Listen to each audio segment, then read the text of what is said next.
when you have dominion over all those areas in your life, everything just gets better. I mean, that's kind of the call we have dominion over this life. You don't have to be perfect in everything, but I always think you have to be making progress.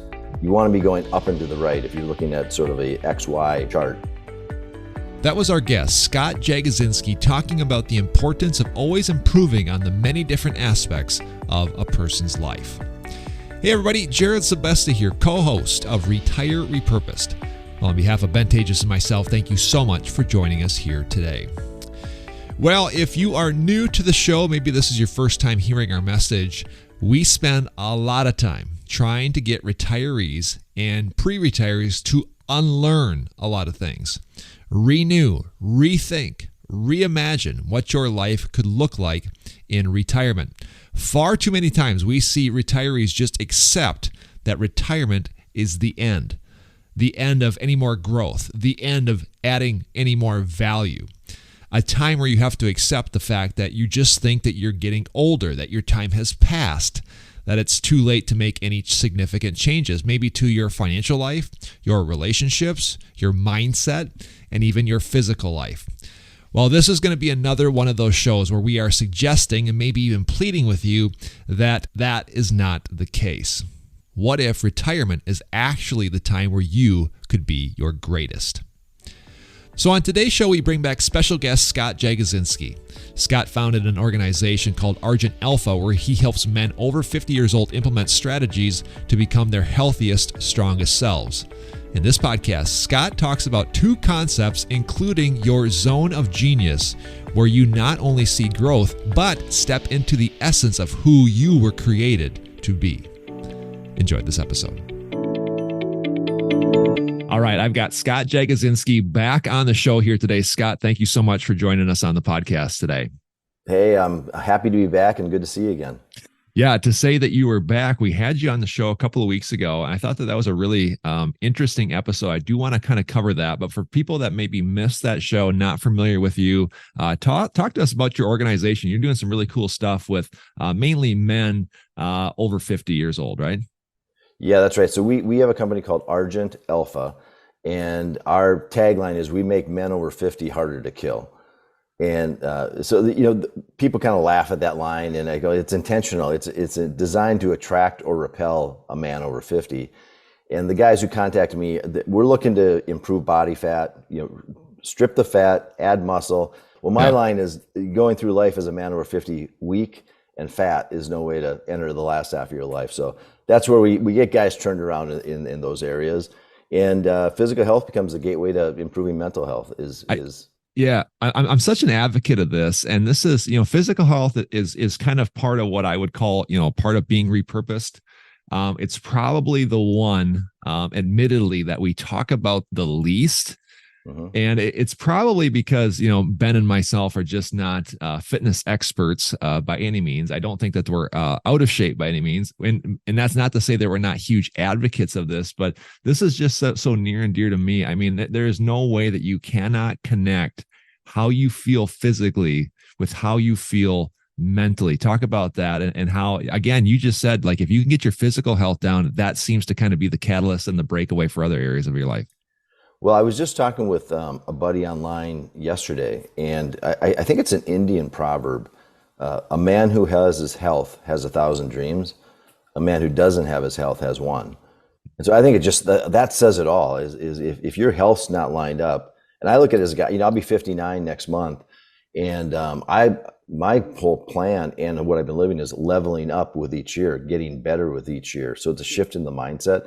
But you can't do that if you don't have your health. If you're not physically able to go do stuff and you're spending time worrying about health, meds, doctor's office, you can't self-actualize. So to me, it's a logical place to start. It's not an opinion. It makes sense to start there. How have you seen other men in your age bracket? And you just did a really cool event in the Twin Cities where you were getting men together and focusing on health and mental health and physical health. But how have you seen that breakthrough? How does it start? What does it feel like? What's it look like from your perspective?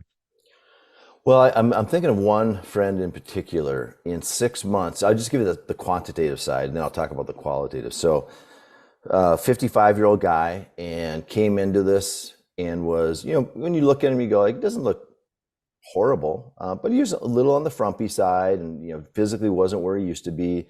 And fast forward 6 months, he's dropped, I think it's 25 pounds of fat. So again, we focus on losing fat, not weight, because when you lose weight, you're also losing muscle. So he's lost 25 pounds of fat. He's added 6 pounds of muscle, and he's gone from not being able to do any pull-ups to doing, I think he's at 7 strict pull-ups. So he just changed physically. He went from kind of the pear-shaped body to the V shape, in 6 months. And so that's the quantitative side. The qualitative side, confidence level, leaning into life, wanting to learn more, curiosity. This guy reads like 2 books a month now, all related to health and longevity. So qualitatively, he's just ready. He's playing offense now. So this guy went from playing defense and just kind of like, don't get hurt, risk averse, to leaning into life and making stuff happen. So it's a total transformation. Again, I'm not in that age bracket, so to speak, but I'm in a season right now where I am just loving going to the gym. And by the way, on a side note, for people that don't follow the show as closely, my oldest child is my 12-year-old son, and I've been taking him to the gym with me starting this last spring. That has been a whole nother wonderful experience of connection with my child that many of our listeners may not be able to relate because they'll have older kids. But just I feel so good. And I've heard so many people say, if you want to spark traction in your life, whether it be from a spiritual side, whether it be from a financial side, whether it be from a relational side, if you want to try something, just go and start moving your body. And there is something just so rewarding about when you start to manifest in the physical, some of the things that you knew that were true about you, or you didn't know was there. For example, this gentleman you just talked about, you went from being more pear-shaped and not doing a pull-up to now doing 7. I can't imagine what that has done to the confidence, the psyche, the mindset. You kind of shared his story. I would tell you, from my perspective, the better I feel about myself, actually, the more spiritual and the closer I feel to God, because the opposite is true. When I'm out of shape, I tend to be just slower mentally. I don't have as much traction. I feel more depressed. And I'm not suggesting that you have to have one to have the other. Don't hear me as that, but there's no doubt there's a connection there. Would you agree? Agree 100%. I think what I hear you saying, Jared, is when you have dominion over all those areas in your life, everything just gets better. I mean, that's kind of the call we have, is have dominion over this life. You don't have to be perfect in everything, but I always think you have to be making progress. You want to be going up and to the right if you're looking at sort of a XY chart. And so, and by the way, kudos to you. You're setting a great example for your son. I mean, I think men leading their sons in doing physical stuff is something that's been missing.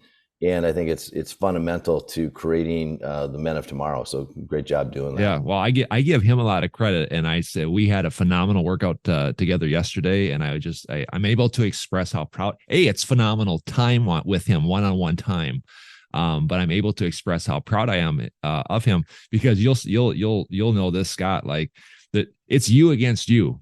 It's really a mental game. And this will lead into our conversation really well today, because when you can get the mental side down, you will start to see the stuff. You'll start to see the results almost physically. And again, your physical health is one example of that. And so I'm watching my son, go to the gym, and I don't press him. Just so everybody listen, I'm not dragging him there. I'll say, hey buddy, I'm going to go to the gym. You want to come with me? He says yes every time. And when he says, how many sets are we going to do? I'm like, well, I think we should do one more. But I go, if you're not feeling it, you don't do it. He does it every time. He says, how many are we going to do here? I go, let's try for 10, and he'll shoot for 11. Oh, I'm not doing that. He's doing that. So he's preparing, he's strengthening his mind for battle, so to speak. But he's understanding that, like, it hurts, man. Like, that's what people don't understand. Like, I don't know about you, Scott. Like, I love going to the gym, but it's like a love-hate relationship. It hurts. Like, it physically hurts. But you got to power through that, and that's life, man. Like there's no guarantees. Nowhere in the Bible does it say like life is easy. And so I love the mental game and how it ties into the spiritual and the physical side as well. So I appreciate the kudos on that. Yeah, and one of the things, what I hear you saying too is you do hard things so you become more resilient. And so what life's going to throw a curveball at you, and usually they're aimed at your head. And so the more prepared you are for that by doing hard things.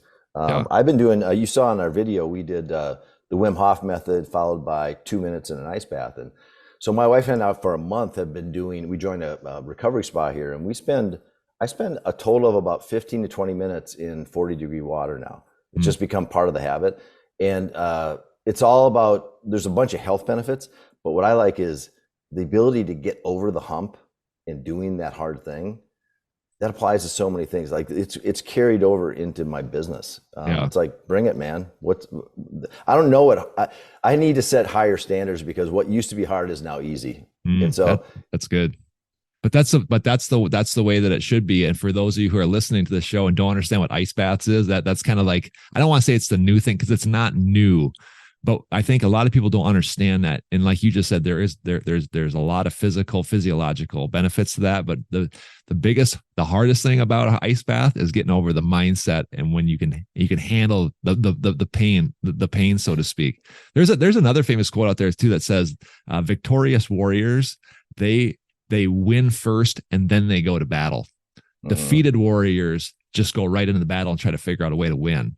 So again, on a spiritual, on a mindset side, you got to be able to almost train your brain. I can even think of scripture where it talks about, like pounding your body into submission.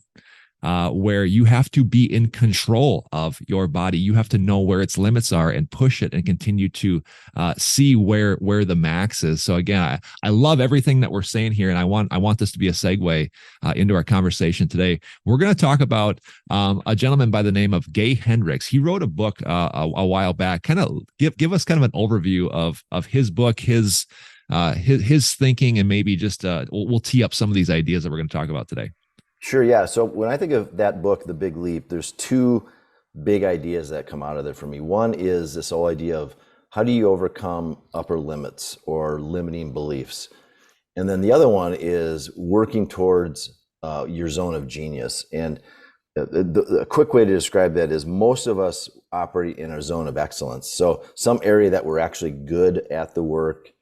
We may or may not kind of like it. But it's kind of easy. Zone of genius is like where you're humming. That's like what I picture Elon Musk. That guy's only lived in his zone of genius. That's why he's been doing such amazing things. So I think those are the two key things that I take away from that book. Let's talk about the zone of genius just a little bit. Again, the point of this show is we want retirees specifically to be walking into their fullness. Again, it's not an end, it's a beginning. How have you seen men in your age bracket start to kind of make this shift? How do we get into that zone, so to speak? Well, I think a big part of getting into your zone of genius, and that can be in your work, your personal life, can be really in any area, is you need to start stripping away the things that don't serve you. And you and I talked about Benjamin Hardy and Dan Sullivan's book, 10X is easier than 2X. There's a lot of overlap there. To 10X, by definition, you have to be in your zone of genius.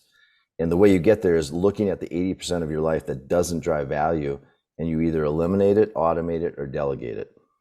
And I think when you're not doing that, you're in your zone of excellence. And I can't remember the term that's below that, but it's you're busy in areas that you can't control. They're trivial, they're administrative, they're not adding value.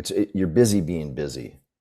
And so that's one of the things we do is like we set standards. We have guys go from default standards to design standards. And through that process, things that don't serve you start falling out. Yeah, I think we brought up the Benjamin Hardy book, 10X is easier than 2X. By the way, I could not recommend that book more. And also, too, I could not recommend more. You go back and listen to the episode we had a few weeks ago with Scott, because we dive deeper into this physical side. So again, that's a great segue into today's show. 10X is easier than 2X is a spectacular book. But again, to echo what you said, for people listening, If you want to do a 2x goal, for example, you want to, let's take weight, for example. Let's say I want to lose, 2 pounds of body fat. Well, there's probably, we could probably come up with 30 different ways that you could do that, but let's say that I want to lose 20 pounds of fat. Well, now all of a sudden your options become much more fine-tuned. There's fewer ways to do it. Taking this to a mindset level, when your mind has too many solutions, it gets confused. I mean, your mind is really a supercomputer. I mean, God. I mean, the most powerful computer on the planet is the human brain that God created. He created it with infinite wisdom. And when you have too many solutions, your brain can't kind of fixate on one. But if you have maybe a solution or two at best, meaning it's a 10x goal, like the goal is not, it's way more difficult than just to kind of like see a small gain. It actually becomes easier. And when you start walking in that, that's when you start kind of transitioning to genius. Am I hearing you right? Yeah, you're right on. I mean, to give you a business example, a lot of companies go through a budgeting process, and we're going to budget 7% growth, 10% growth. But if the CEO says, you know what, guys, this year we're going to budget 100% growth, you throw that out to your leadership team, they have no choice but to think differently. I mean, to grow 5%, you can squeeze a bunch of different things, turn a couple dials, and you'll get 5% growth. But if you need to double, now you start thinking about, okay, what do we need to cut in order to grow? Do we need to do acquisitions? Do we need to create a venture fund and start investing in smaller stage companies that we can then acquire at some point? I mean, it causes you to think completely differently. Yeah. And so, it goes from linear growth to exponential growth. And I've had the privilege of working in a few companies in a leadership role where we were able to do that without having these language patterns, 10x, we never knew that. We were just dumb enough to be that aggressive and go, well, let's just try it. And things worked more often than not. Yep. So, but I think that's the key as we go into these later years. Why would we lose sight of that? Why would we start playing defense? Why would we start playing out the clock? I mean, we all know how teams do. What happens to them when they do that? They end up either losing or they barely win. It doesn't feel satisfying. Yeah, well, that's why I love your message, because it is so countercultural for your generation ish to not have a growth mindset, to say, you know what, let's go and not only make aggressive goals, whether it be in our spiritual life, in our relational life, or our physical life, but let's go and hit it. I heard another speaker recently. He talked about how you kind of have these different zones, and he said, kind of where we are right now, it's kind of the comfort zone. Like where you are right now, like it may not be, you may admit like it's not great. I mean, the physically, spiritually, mentally, wherever, it's not great, but it is what it is. And as soon as you start to grow, you kind of enter this growth zone, it starts getting really, really uncomfortable, really, really fast. And that's where most people kind of suck back in. Again, maybe they make a 2x goal and they kind of get there. It's a little scary. And so they go back into kind of their comfort zone. But just outside of there is the panic zone. And he goes, this is where things get really, really scary. And he goes, and if you haven't kind of sucked back to the comfort zone, most people will do that once they hit the panic phase. And Scott, you're a business guy, so I'm sure you kind of know this progression. But here's the key. Just outside of panic is hypergrowth. Just outside of panic is hypergrowth. And what you will find is if you can get there, if you can withstand it long enough, then the comfort level in hypergrowth is actually more comfortable than your original comfort zone. Does that make any sense? It makes total sense. And I've seen this. So again, just in my personal physical journey, it was last spring where I was like, you know what, I'm gonna hit it hard this summer. And I started doing intermittent fasting, and I cut my calorie window down. And again, that's a whole nother conversation for another day. And it was painful. So I was in that comfort zone, and then I got really painful about 3 months later. And then all of a sudden, Scott, it was crazy. I got down to 200 pounds like in August. And then bam, I went from 200 down to 190 in like 2 weeks. It was like, whoosh, as soon as I could get over that hump, I went into what I would call hypergrowth. And now I'm 6'6". I sit at about 193. And it's very easy. I'm actually sitting at 193 easier than what I was sitting at about 208. Wow. And again, so that's just one example, but that applies to business, that applies to finances, mindset, marriage, relationships, spirituality. I love that analogy, and I hear that kind of intermixed in what you're saying as well. Yeah, and I don't know if you remember this image. It was popular a few years ago, but it's timeless. Picture two circles, and they don't overlap. One's in the lower left, one's in the upper right. The lower left is your comfort zone, and the upper right is where the magic happens. And so I like to tell guys, like, hey, give me one example in your life where something spectacular has happened that didn't require you to get out of your comfort zone. You can't name one thing. Asking your wife to marry you, that you got out of your comfort zone. Having kids, starting a business, deciding to retire. Do I have enough money? I mean, all these things require getting out of your comfort zone. Yeah. I love it. We've got about 3 minutes left. I want to talk about the other half of this conversation. You brought up a concept called an upper level limit. Explain kind of what that means and how that applies to people, retirees and pre-retirees. Yeah. So I think Gay Hendricks refers to it as an upper limit problem. Some people call it limiting beliefs. But the way I look at those two terms is when you start coming up reasons why you can't or won't do something, they're typically rooted in fear. That's when you're bumping into an upper limit problem. And I think just being aware of that concept, so you can ask yourself, why am I doing this? And then a reframe I like to give people is, what needs to be true for this to happen? So get you out of the fear for a second and focus on really, how could it happen? Change the story you're telling yourself. So I mean, to me, that's it in a nutshell. Yeah. It seems like we hit our upper limits pretty quickly, depending on what area of our life it is. Mm-hmm. Again, I would have to assume you've seen that. And so how do you just challenge the status quo? Do you try to get to the root at why you're thinking that way? How do you help your clients kind of get over that hump? Well, a couple different ways. One, we use case studies of men who have done it just to show we've got guys doing this all the time. And these are guys just like you and me. So that's one way of doing it. The other way, the framework we use Ben Hardy's Be Your Future Self Now process to create this vision of where you want to be. Then we create standards in 5 areas. And those are the day-to-day things that you do that move you towards that future self. And then we do monthly testing, which is our GPS, just to tell us if we're on track or not.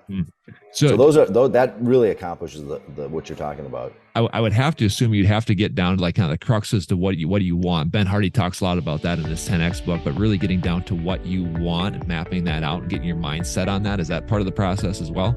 Yeah, I mean, I was just doing one this morning on updating my own, is creating a really vivid description of what life is like at that time.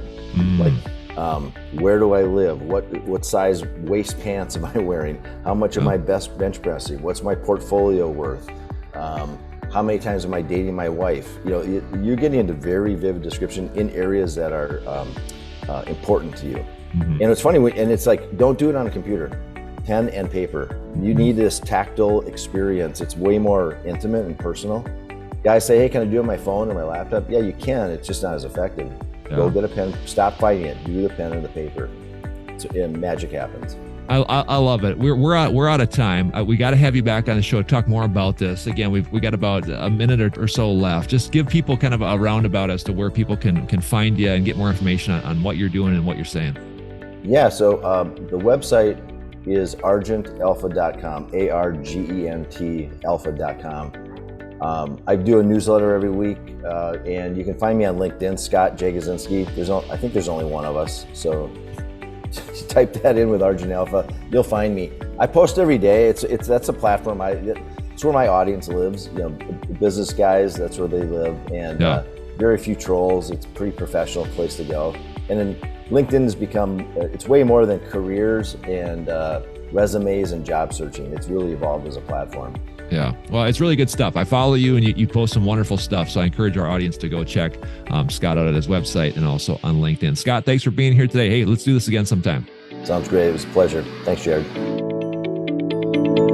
Securities offered through Avantax Investment Services. Member FINRA SIPC. Investment advisory services offered through Avantax Advisory Services. Insurance services offered through an Avantax affiliated insurance agency.